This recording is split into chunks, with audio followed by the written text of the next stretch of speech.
Hello and welcome to BCR. Let's get your trading day started with the following financial news and market headlines.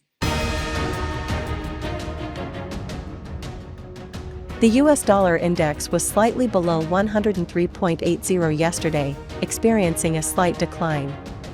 The poor performance followed the release of weak housing data in the US for January, and the Federal Reserve's hesitation to cut interest rates prematurely could limit downward movement. Looking ahead, investors are waiting for the release of important reports to further understand the health of the economy, including the core and PCE and the revision of the GDP later this week. The dollar index continued to decline, with the dollar facing further pressure last week, accelerating its fall and breaking below the key support level of 104.00.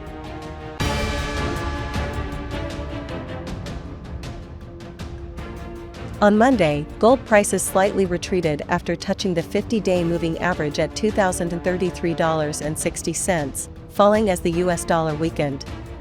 However, an increase in US 10-year Treasury yields and traders reducing the likelihood of a dovish stance by the Federal Reserve caused the non-yielding metal to dip slightly.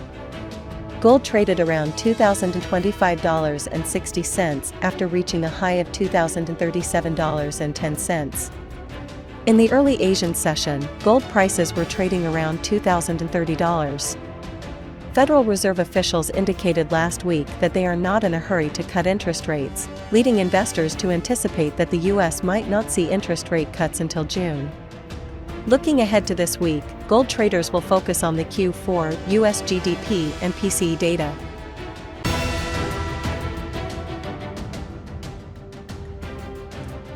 On Monday, the price rose by more than 1.3%, driven by certain European diesel demand due to sanctions on Russia and interruptions. Concerns about market supply arose as U.S. refineries plan major maintenance, limiting production.